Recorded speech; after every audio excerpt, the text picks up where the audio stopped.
এই হলো deadline communications private limited. আপনারা দেখছেন এক্সপ্রেস নিউজ, খবর নেয়, খবর দেয়।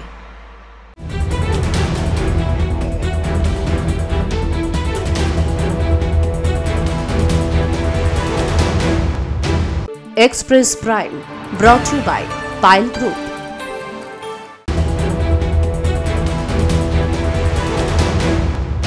নমস্কার, আপনাদের সকলকে স্বাগত জানাই এক্সপ্রেস নিউজে। আমি সংলাপ, আপনারা দেখছেন এক্সপ্রেস প্রাইম।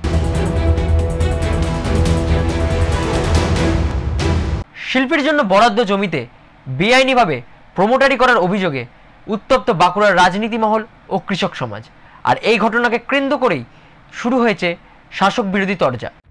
শিল্পের জমিতে প্রমোটারি নয়, শিল্প হোক দাবি নিয়ে আন্দোলনে নামছে রাজনৈতিক দল ও কৃষকরা। বাঁকুড়া জেলার ওন্দা ব্লকের দেশবাদে শিল্পের নামে অধিগৃহীত জমিতে প্রমোটারি শুরু হওয়ায় গুঞ্জনে সরগরম রাজনৈতিক মহল এবং কৃষক সমাজ। বিষ্ণুপুর লোকসভার বিজেপি সাংসদ সৌমিত্র খাঁ সামাজিক মাধ্যমে ছবি পোস্ট করে অভিযোগ করেছেন, শিল্পের নামে নেওয়া জমিতে তৃণমূলের মদতে প্রমোটারদের হাতে তুলে দেওয়া হচ্ছে প্লট এবং সেই প্লট বিক্রি করা হচ্ছে বলেও অভিযোগ। জমিটি দিয়েছিল যে সার কারখানা হবে, তার জন্য তাদের ঘরের পরিবারের ছেলেরা কাজ করবে, কিন্তু এই সরকার, এই তৃণমূল কংগ্রেস সরকার সেই কারখানার জমি প্লট করে করে বিক্রি করছে। আমরা বৃহত্তর আন্দোলনে যাব এবং আমরা বলবো কৃষকদের জমি কৃষকদের হাতে ফিরিয়ে দিন অথবা শিল্প হোক। এদিকে পাল্টা অবস্থান নিয়েছে শাসক দল। আমি যা খবর পেয়েছি তাতে তৃণমূল কংগ্রেসের কোনো কর্মী নেতৃত্ব এর সঙ্গে জড়িত নয়। আমরাও চাই এখানে শিল্প তৈরি হোক, অন্য কোনো প্রমোটারি ব্যবসা এখানে করতে দেওয়া হবে না। এটা আমরা পূর্ব নির্ধারিত, আমাদের আগামী কাল থেকেই এই আন্দোলনটা চলবে। আর এই ঘটনাকে কেন্দ্র করে জমি দেওয়া কৃষকরাও ক্ষুব্ধ। তাদের অভিযোগ, শিল্পের স্বার্থে কর্মসংস্থানের আশায় কম দামে জমি ছেড়ে দিয়েছিলেন তারা। এখন সেই জমিতে শিল্প না হয়ে চড়া দামে প্লট বিক্রি করে দেওয়া মেনে নেওয়া যাবে না। শিল্পের স্বার্থে আমরা জমিগুলো দিয়েছি, শিল্প হোক, শিল্প হলে আমাদের কোনো আপত্তি নেই। আর এখানে খাস ল্যান্ড অনেক আছে, এমন কিছু আমার কাছে কাগজপত্র আছে যে কাগজপত্র দেখা যাবে যে ওদের তো দূর থাকে, ওদের কোনো বাবা পর্যন্ত পারেনি রেজিস্ট্রি করতে, সেরকম ধরনের রেকর্ড আমার কাছে আছে এবং আমাদের নিজেদের নামে রেকর্ড আছে, সেই রেকর্ডগুলো আমাদেরকে ওরা দেখাতে পারবে না।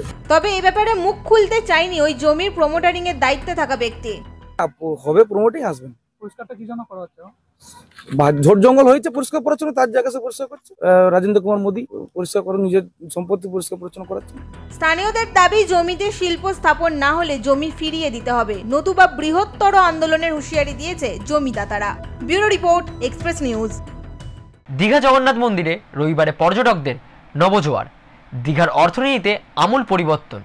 দীঘা জগন্নাথ ধাম সংস্কৃতি চর্চা কেন্দ্র সমুদ্র পাড়ের অর্থনীতিকে চাঙ্গা করবে জগন্নাথ দেব, অভিমত দীঘার ব্যবসায়ীদের।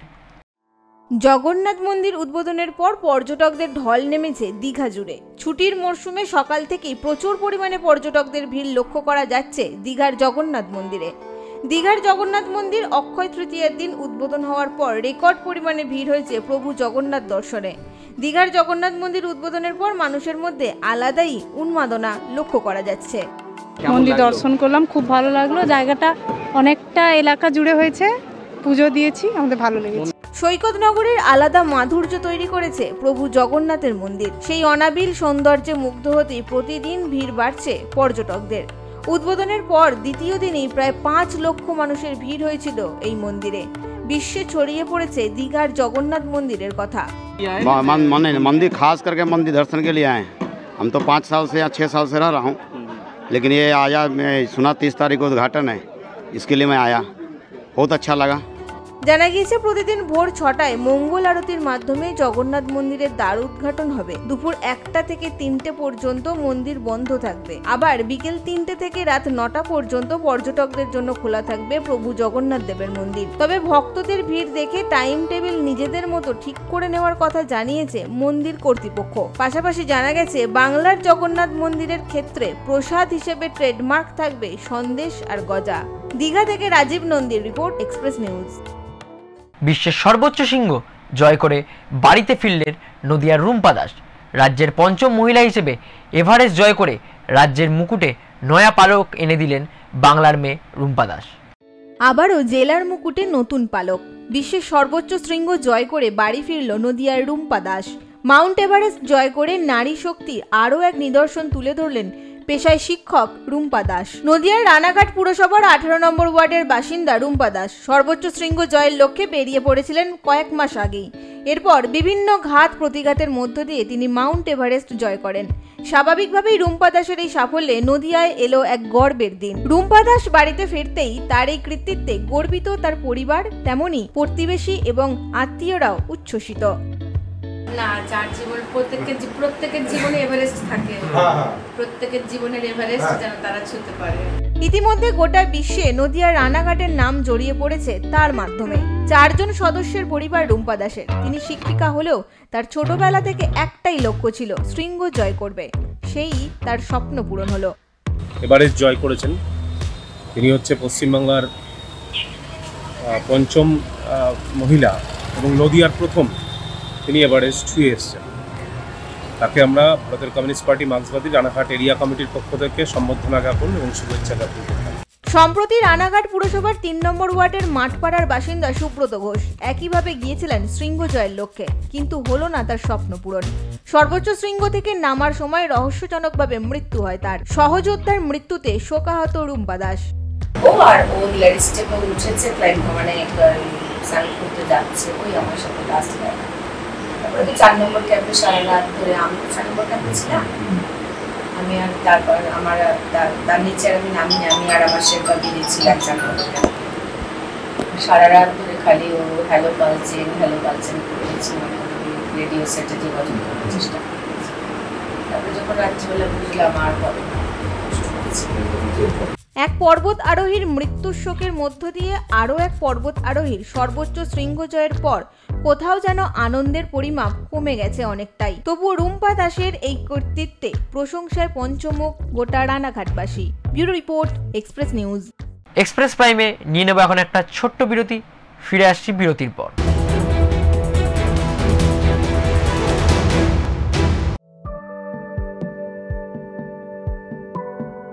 For the very first time in Asansol, get the dining experience like never before. We offer a fine dining which include authentic cuisine from around the country and world. Our menu includes vegan, vegetarian and non-vegetarian dishes at a worthy place. Visit us with your family and friends for an unforgettable experience only at Pailin. This birthday is a multi-cuisine restaurant.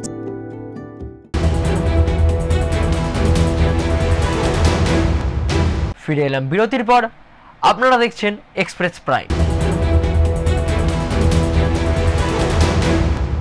Kalchini ব্লকের উত্তর মেন্দাবাড়ি গ্রামের রাস্তা, যা রাস্তা কম, কৃষিক্ষেত মনে হবে বেশি। রাস্তার মাঝে বড় বড় গর্ত, যা অল্প বৃষ্টিতে পরিণত হয়েছে ডোবায়। পাকা রাস্তার দাবিতে সরব রাভা জনজাতি। কথায় বলে আশায় বাঁচে চাষা। বক্সা ও জলদাপাড়া জাতীয় উদ্যানের মাঝে কালচিনি ব্লকের উত্তর মেন্দাবাড়ি গ্রামের অবস্থা ঠিক এই রকমই। মূলত রাভা সম্প্রদায়ের মানুষরা এই গ্রামে বসবাস করেন। এই গ্রাম থেকে 2 দিক দিয়ে শহরে যাওয়ার প্রায় 3 কিলোমিটার রাস্তা দীর্ঘদিন ধরে বেহাল। গ্রামবাসীদের অভিযোগ, এই রাস্তা কবে চলাফেরা করার যোগ্য ছিল তা বলা খুবই দুষ্কর। বেশিরভাগ সময় এই রাস্তা ভাঙাচোরা গর্তে ভরা থাকে। আসন্ন বর্ষা, তার আগেই মাঝারি বৃষ্টিতে রাস্তায় বড় বড় গর্তে জল জমা হয়ে তা চলাফেরার অযোগ্য হয়ে উঠেছে। রাস্তা মনে হচ্ছে যেন মাটির চষা ক্ষেত। এই পথ দিয়ে আশেপাশে স্কুলে যেতে পারছে না এলাকার ছাত্রছাত্রীরা। রাস্তা মেরামতের দাবিতে সরব হয়েছে গোটা এলাকা। इस रास्ता के लिए मतलब हम बचपन से देखते आ रहे हैं कि ये रास्ता ऐसे ही है। कभी भी मतलब सरकार के ओर से कोई भी ऐसा रास्ता के लिए कोई पीस, कोई भी ऐसा ब्लॉक सिस्टम, कुछ भी अभी तक एक भी ऐसा सेक्शन हुआ नहीं देखा है। तो इसलिए हम लोग यही अनुरोध करना चाहते हैं कि प्रशासन से कि हमारे लिए ये रास्ता का कुछ प्रबंध कर दीजिए, ताकि बच्चों के लिए और गांव के लोगों के लिए एक अच्छा एक আমাদের রাস্তার প্রয়োজন, কারণ আমাদের সামনে স্কুলও আছে আর এখন বর্ষাকাল আসতেছে। বর্ষাকালে আমাদের অনেক অসুবিধা হয়, কারণ আমাদের রাস্তা খারাপের জন্য যখন বাচ্চাদেরকে স্কুলে নিয়ে আসে তখন মাঝখানে রাস্তার মাঝখানে পুরো জল জমা হয়ে থাকে। তখন বাচ্চাদের স্কুলে আসার সময় ড্রেস পুরো নোংরা হয়ে যায়। আর যাওয়া আসা বাজারে যাওয়া বা কোনো কারণে এদিক ওদিক যাওয়া আমাদের অনেক অসুবিধা হয়, ওই জন্য আমাদেরকে রাস্তাটা দিয়ে দিলে অনেক ভালো হয়। তবে আলিপুরদুয়ার জেলা পরিষদের সহকারী সভাধিপতি অবশ্য রাস্তা দ্রুত মেরামতের প্রতিশ্রুতি দিয়েছেন। বিভিন্ন আমাদের পঞ্চায়েত সমিতি, জেলা পরিষদ আমরা রাস্তাগুলি করছি, সেগুলি আপনারা বলছেন এক দুইটা কোথায় রাস্তা খারাপ আছে, নিশ্চয়ই হয়ে যাবে। আগামী দিন দায়িত্ব নিয়ে বলছি যে আগামী দিন রাস্তা করার জায়গা থাকবে না, দিদি সেই উদ্যোগটাই নিয়েছে। প্রশাসনের এই আশ্বাস কবে কার্যকারী হয় সেই দিকেই তাকিয়ে এলাকার মানুষ। আলিপুরদুয়ার থেকে সুমিত কার্জির রিপোর্ট, এক্সপ্রেস নিউজ। বাড়ি ফিরলেন বিএসএফ জওয়ান পুন্নম কুমার সাউ, আবেগে ভাসল রিশরা। 23 দিন পাকিস্তানে বন্দি দশায় থাকার পর দেশের মাটিতে ফিরেছিলেন পূর্ণম। অবশেষে নিজের বাড়িতে ফিরে এলেন বিএসএফ কনস্টেবল পূর্ণম কুমার সাউ। তার প্রত্যাবর্তনে খুশির জোয়ারে ভাসছে গোটা এলাকা। খুব ভালো লাগছে, আমাদের ঘরের ছেলে, বাংলার ছেলে, আমাদের দেশের জওয়ান, আমাদের বাংলার গর্ব, দেশের জওয়ান বাড়ি ফিরছে, এটা আমাদের আজকের দিন খুব আনন্দের দিন। পেহেলগাঁও হামলার ঠিক পরদিন সীমান্তে টহল দেওয়ার সময় ভুল করে পাকিস্তানের সীমান্ত অতিক্রম করে ফেলেন পূর্ণম। এরপর থেকেই তিনি নিখোঁজ ছিলেন। পরে জানা যায় পাকিস্তানের রেঞ্জার্সের হাতে তিনি আটক হয়েছেন। সেই মুহূর্ত থেকে শুরু হয় তার পরিবারের উৎকণ্ঠা এবং ফিরে আসার অপেক্ষা। देखिए, खुशी का माहौल है, एक देश के जवान हैं और उनका इतना अच्छा वेलकम हो रहा है। सही मायने में देखा जाए तो आज हमारे लिए दिवाली है, क्योंकि हमारे राम जी आ रहे हैं। हमारे लिए तो राम जी हैं और सच में बहुत ही अच्छा लग रहा है कि इतने एक्साइटमेंट है, लोग, इतनी तैयारियां चल रही हैं। हमारी रिश्ता शहर को पूरा सजाया गया है, तो ये बहुत अच्छा लग रहा है जान के कि एक देश के जवान के साथ अगर ऐसा होता है तो मतलब बहुत ही अच्छा अरेंजमेंट किया गया, मुझे भी अच्छा लगा। পূর্ণমের বাবা এবং রিশরা পুরসভার চেয়ারম্যান কলকাতা গিয়ে তাকে নিয়ে আসেন বাড়িতে। তারা জানান এ এক গর্বের মুহূর্ত, যা ভাষায় প্রকাশ করা যায় না। পূর্ণমকে স্বাগত জানাতে সেজে উঠেছিল গোটা রিশরা। বাড়ির ছাদে উঠছিল জাতীয় পতাকা। বাড়ির সদস্যরা, প্রতিবেশী এবং আত্মীয়রা তাকে স্বাগত জানাতে ফুল, ঢাক, ঢোল এবং গানের মাধ্যমে মেতে ওঠে। ছোট্ট থেকে বড় সবাই রাস্তায় দাঁড়িয়েছিল পূর্ণমকে একবার দেখার জন্য। তার ছোট ছেলেটিও জাতীয় পতাকা হাঁটতে বাবার জন্য অপেক্ষা করছিল বাড়ির সামনের রাস্তায়। डर लगा था परिवार के लिए, क्योंकि अपना अवॉइड करते थे। आप कैसा लग रहा है? पापा से मिले, देखे, बहुत खुशी की बात है कि आप लोग ভারত সরকারের উদ্যোগে এবং বিএসএফ এর চেষ্টায় 23 দিনের মাথায় পাকিস্তান তাকে মুক্তি দেয়। আটারি সীমান্ত দিয়ে তাকে ভারতে আনা হয়। কিছুদিন তিনি কর্মস্থলেই ছিলেন। পরে তিনি বাড়ি ফেরার সিদ্ধান্ত নেন। Bureau report, express news. Kolkata সহ দক্ষিণবঙ্গের 3 থেকে 5 ডিগ্রি পর্যন্ত বাড়তে পারে তাপমাত্রা, এমনটাই জানিয়েছে আলিপুর আবহাওয়া দপ্তর। আরও কিছু দিন বিক্ষিপ্তভাবে ঝড় বৃষ্টির পূর্বাভাস রয়েছে রাজ্য জুড়ে। তারপর থেকে আবার গরম বাড়বে। চলতি সপ্তাহের শেষের দিকেই ফিরতে পারে গ্রীষ্ম। গরমের তীব্রতা যেন আর কাটছেই না। তীব্র গরমে অতিষ্ঠ জনজীবন। নেই বাতাস, নেই বৃষ্টি। ঘরের বৈদ্যুতিক পাখার বাতাসও যেন গরম হাওয়া। সকাল 10টার পর বাড়ির বাইরের অবস্থা ভয়াবহ। ঘরের বাইরে বেরোলেই সূর্যের প্রখর তাপে নাভিশ্বাস উঠছে সাধারণ মানুষের। জেলায় জেলায় ক্রমশ বাড়ছে তাপমাত্রা। পশ্চিম মেদিনীপুরেও তীব্র গরমের প্রভাব পড়েছে। পশ্চিম মেদিনীপুর জেলায় দিনের তাপমাত্রা 42.3 ডিগ্রি সেলসিয়াসে পৌঁছেছে, যা স্বাভাবিকের থেকে প্রায় 6 ডিগ্রি সেলসিয়াস বেশি। প্রচন্ড ঘাম দিচ্ছে, অস্বস্তিকর আবহাওয়া। আর সেটা গরম থেকে বাঁচতে জল খেতে হবে পর্যাপ্ত পরিমাণে, আর যতটা পরিমাণ ছায়াতে থাকতে পারবে শরীরের পক্ষে উপযোগী। মশারি গরমের জন্য রাস্তাঘাটের লোকজন বেরোচ্ছে না, আমাদের তো ব্যবসাপাতি চলছে না। নেহাত আমাদের উপায় কিছু নেই, রুজি রোজগারের ব্যাপার, যার জন্য আমাদের দোকান খুলে থাকতে বাধ্য হচ্ছে। হোক না হোক আমাদের তো দোকানে খুলে থাকতেই হবে, বসে থাকতেই হবে, উদ্ধার কিছু নেই। পশ্চিম মেদিনীপুর সহ দক্ষিণবঙ্গের বেশ কিছু জেলায় তাপপ্রবাহের কমলা সতর্কতা জারি করা হয়েছে আবহাওয়া দপ্তরের তরফ থেকে। এই পরিস্থিতিতে সাধারণ মানুষের জীবনযাত্রা ব্যাহত হচ্ছে। গরমের কারণে হাঁসফাঁস অবস্থা তৈরি হয়েছে পরিবেশে। আর্দ্রতাজনিত অস্বস্তিকরও বৃদ্ধি পেয়েছে। আবহাওয়া অফিসের পূর্বাভাস অনুযায়ী আগামী কয়েকদিন দক্ষিণবঙ্গের তাপমাত্রা 3 থেকে 5 ডিগ্রি পর্যন্ত বাড়তে পারে। পশ্চিম মেদিনীপুর থেকে Alok Santra report, express news. Paniaburi নদীতে বাঁধের ভাঙন অব্যাহত। সমস্যায় ডুয়ার্সের সাধারণ মানুষ। প্রশাসনকে জানিয়েও কোনো সুরাহা মেলেনি। মানুষের মনে বাড়ছে আতঙ্ক। বর্ষাকাল আসলে বেড়ে যায় নদীর জল। প্লাবিত হয় গ্রামের পর গ্রাম, ভেসে যায় বাঁধ।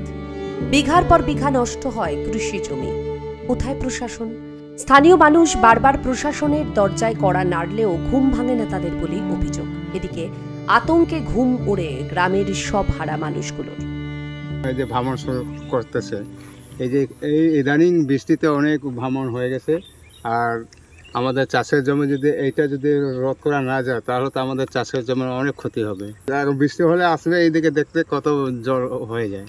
আর চেষ্টা করতে লাগবে বন দপ্তরের কাছে, বন দপ্তর বলে আমরা দিয়েছি ওই যে এগ্রিকালচার যেগুলো আছে ওদেরকে দিয়েছি, বিডিও এসডিও জেলা পরিষদ সবাইকে চিঠি করেছি, কিন্তু এখন অবধি তো কোনো মানে পায় নাই যে হবে কি না সেটা।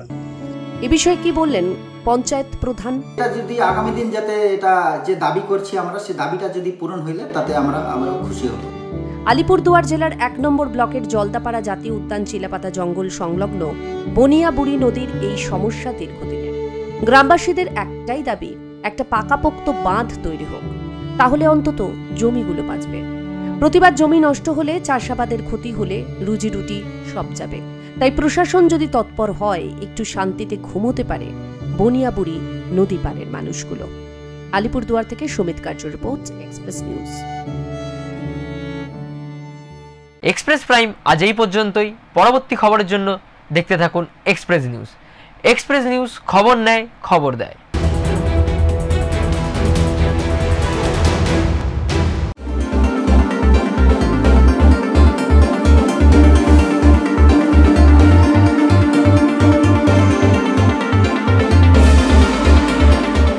প্রথমত বলতে চাই যে যেরকম আমরা বলি যে আমাদের সংবিধানের 3টা পিলার, আরেকটা পিলার হচ্ছে আমাদের সংবাদ মাধ্যম মিডিয়া।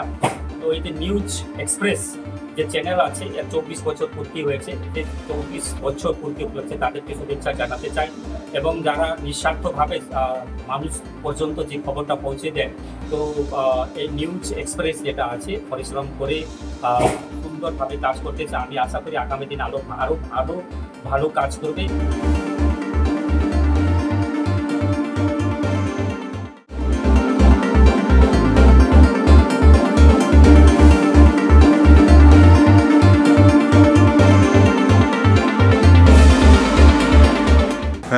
এক্সপ্রেস নিউজকে আমার তরফ থেকে, আসানসোল কর্পোরেশনের পক্ষ থেকে এবং আমার পক্ষ থেকে অনেক অনেক অভিনন্দন। কারণ এত বড় শহর, কর্পোরেশনের প্রায় 106খানা ওয়ার্ড আছে। এবারে বিভিন্ন জায়গায় ছোট্ট খাট্ট যে ঘটনাগুলো ঘটে সেগুলো কিন্তু আপনাদের চ্যানেলের মাধ্যমে জানতে পারে। তো তার জন্য ধন্যবাদ। এবং আপনারা যেভাবে 24 বছর পার করেছেন, নিশ্চিতভাবে আপনারা 50 বছরও পার করুন।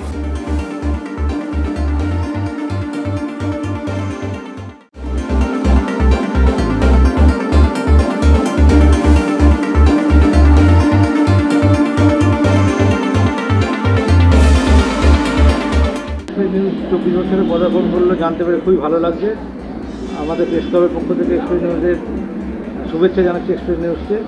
আর আমি প্রেস ক্লাবের সম্পাদক হিসেবে এটাই আশা করে রাখবো যে নিরপেক্ষভাবে খবর পরিবেশন করবে এই চ্যানেল এবং মানুষের কাছে জনপ্রিয় হয়ে উঠবে। এই চ্যানেলের শুভেচ্ছা জানাচ্ছি।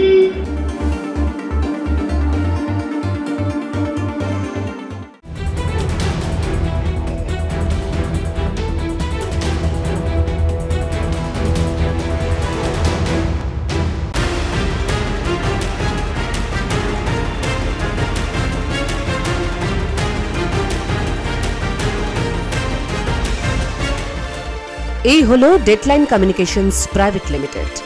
আপনারা দেখছেন এক্সপ্রেস নিউজ, খবর নেয়, খবর দেয়।